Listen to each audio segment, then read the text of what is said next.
Hello, the Hockey Show, and today we're here, of course, to talk about the Pacific Division and my thoughts about it. So let's just jump into it with who I think will once again, for at least the second year, maybe even more than that, but has been one of the most dominant Western teams, is the Vegas Golden Knights, the defending Stanley Cup champions. Now, you might be looking at this board and going, you idiot, you just kind of copied the top three from last year. And you know what? You are right. But I don't think much is going to change. Vegas is just the most solid overall team, I think, in this division, right? Because they won it last year, and not much has changed, really, other than losing Riley Smith. The team's dynamic is still there. Like, when it comes to offense, like the four lines, no other team comes close to them when it comes to the four-line depth. When it comes to defense, I think when it comes to shut-down, true playing defense, no team really is going to touch them in the Pacific Division. And then in net, they've got so many options. I mean, with Hill and Thompson, like, they're going to be solid there. Sir, I personally am kind of like thinking, like, is Hill really the goaltender? I don't think he's going to be like anything outstanding. I definitely think his contract is an overpayment for what he will be. But overall, Vegas, I mean, they're still put together. They were 51-22-9 last year, finished first last year. Not much has changed. And for them, I don't see them sinking. For Edmonton, though, in second place, I think they are once again, like, they are still a good team. But I think I think last year was an enigma season, right? I think with Connor McDavid, Leon Draisaitl, Nugent Hopkins, even Hyman, like, all their, like, super good seasons, right? McDavid and Draisaitl, right? They'll always get above 100 points. But I think McDavid's 153, was it? 64 goals. I think he can definitely get back to 50 this season and get to 100 points. But I think maybe he cools down just a little bit and he gets to maybe 120 points again, right? Draisaitl gets to like 105. Ryan Nugent-Hopkins goes from 104 to like maybe 90, right? Everything, because last year that was like the season, right? I think they're just going to have that natural cool down season. And then next season they'll get back up there. But it's just so hard for players, and especially multiple players on a team like Edmonton, to just reproduce those exact same numbers. By no doubt are they a bad team. I'm not saying that by any means, but just because goaltending to me with Jack Campbell and Stuart Skinner, which I don't know where the love for him came from, I think Stuart Skinner was a little bit he never really impressed me. Like, sure, like some games that any goaltender or any player can impress you for a couple games, but overall, Skinner was not a solution to me. Jack Campbell,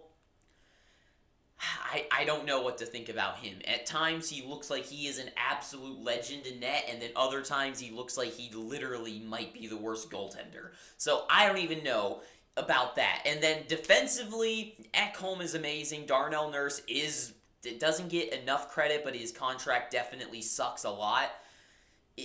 Defensively, they're okay. When it comes to depth, it's good enough, especially with those top four guys that they have. Evander Kane in the lineup, too. So to me, for them, with Brown, that could be even more electric. But to me, they don't win the division. I think the only other team that could beat Vegas out for it is the LA Kings. Los Angeles, last year finishing third. I think this is the team that could actually do it. 47-25 and 10 last season. Only finishing with 7 points behind Vegas last year. They add Dubois to their already amazingly stacked offense. I think like Vegas is like the Hurricanes of the West, where they're just so deep and they just have all the pieces together except one missing hole, and that is goaltending. Now, Phoenix Copley, to me, I thought he was amazing. Unlike Stuart Skinner, where I was like, wow, this guy is impressing me. Like, he plays good games. He is solid in net. But he doesn't still feel like the goaltender who can carry them all the way, right? And especially just going off of that one season, does it translate to this year? And then with Cam Talbot as well, so they can split the net between those two, which seems to be the really good idea that teams are doing nowadays. So goaltending, I think, is fine. Defensively, once again, kind of like Vegas, where with like guys like Gavrikov now, when Brandt Clark added to the lineup with already Doughty and Anderson back there, defensively they are going to be solid, offensively solid, and I think goaltending, the tandem is solid as well. The thing that just worries me about them winning the division is Vegas, to me, is a better overall team, and they're already put together, and they can produce a little bit more offense. To me, LA right now kind of looks more of like a defensive giant with Kopitar and Danault in up front with that defense. Feels more to me like a solid like 200-foot game, and Vegas's 200-foot game I think just beats them out. So to me, Vegas is just the better team, but those two could easily steal it. And then the wild card. Now this is where I was finally like, okay, where do teams end up? Because I knew this was going to be the top three all along. That was going to always be the three teams that made it into the playoffs no matter what. But where did everyone else go? So for me, Calgary ends up in 5th. I think they have a huge comeback season, and I am a huge Calgary denier. I'm a Calgary denier. I've never believed in this team all the years with Gaudreau, Tkachuk, and Lindholm as like that top pairing. I was like, this team will never win the Stanley Cup, and they're still not going to. But I do think guys like Huberdeau are going to have somewhat of a comeback season. I think that just me knowing, I mean, I'm far from any sort of special, fantastic player or something like that, but just kind of having the same idea of when going to the rink and having that horrible feeling of your coach and just the environment and having a bad attitude.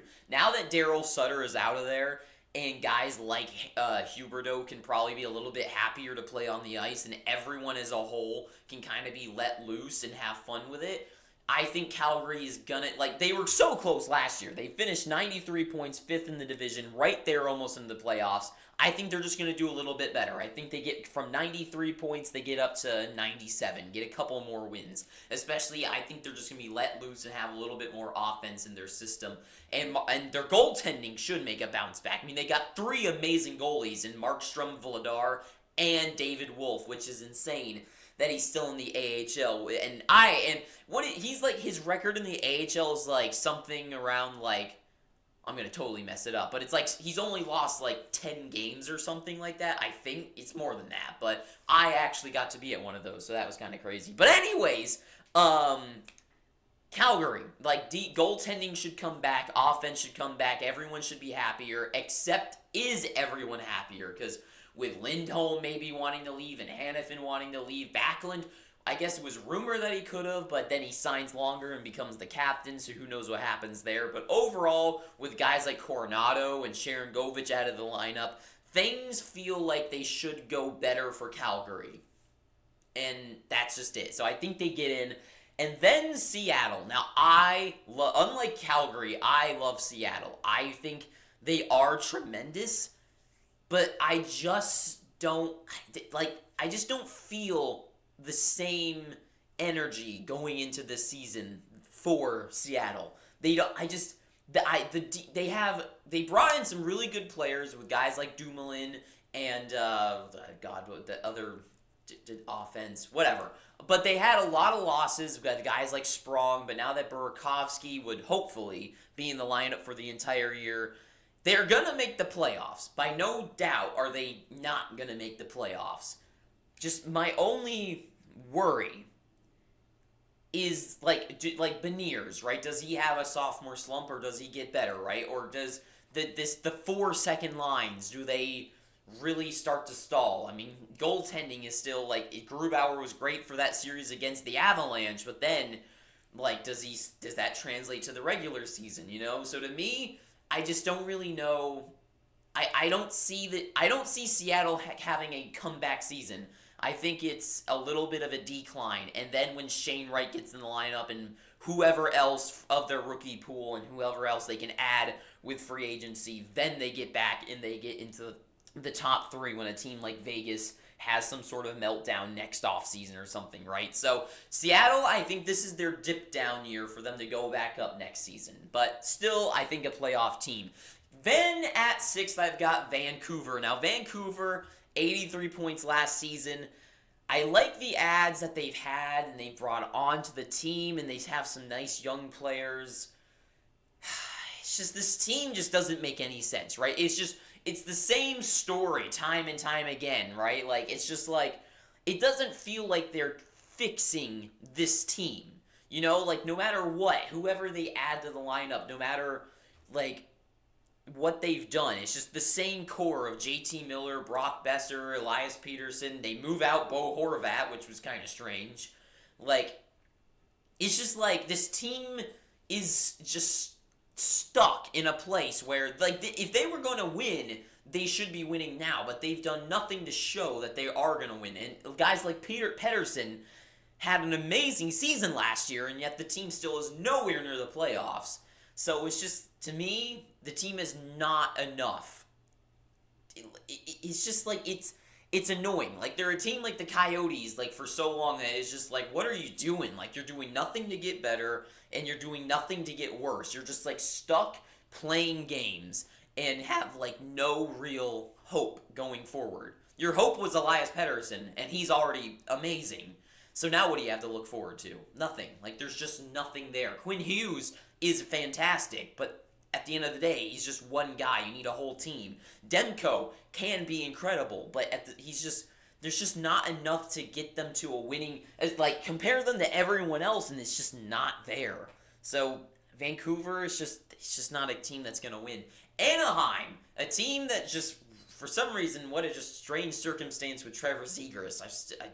I still don't really understand what the hell any of that was. But anyways, the team is better, and they have such a bright future, and they have got so many exciting things to look forward to on this team, but they are just still nowhere near, like Chicago, like the Coyotes, they are nowhere near winning anything. They're not going to make the playoffs, they're not going to do anything, but this is the year where guys like Drysdale hopefully play the actual season. This is the year where guys like Zegras maybe takes that step forward into being a 60-point player or whatever he was this season and making it to like 80. Same thing with like Troy Terry. Same thing for guys like McTavish taking that one step forward. See what Leo Carlson does. And then when next season, when guys like Zellweger, guys like Mintyukov are able to step up into the lineup, then that's when you get really excited. But for now, the team is still nothing, and that's what they need to be. They still need to get a little, if they can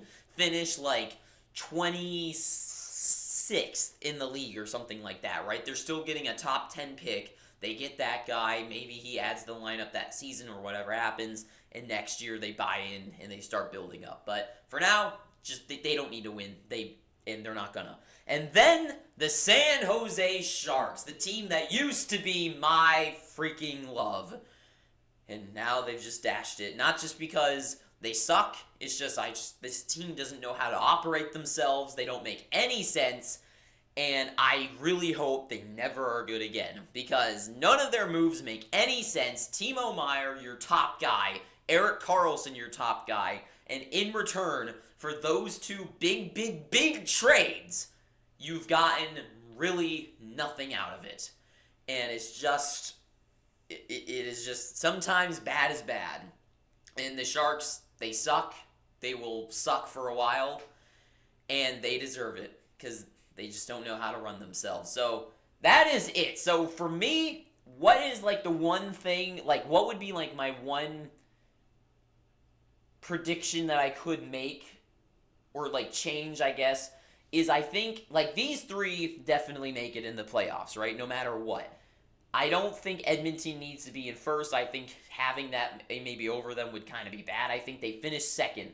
I think Seattle, I think the only thing to me that I really question is Calgary. Because it really still depends if guys like Lindholm and guys like Hanifin are like planning to leave. If they are, then that kind of changes everything. But to me, on paper, the team should be playoff eligible, and I think these are the 5 teams from the West from the Pacific that make it in. And then I don't think the Central. Maybe the Central gets 1.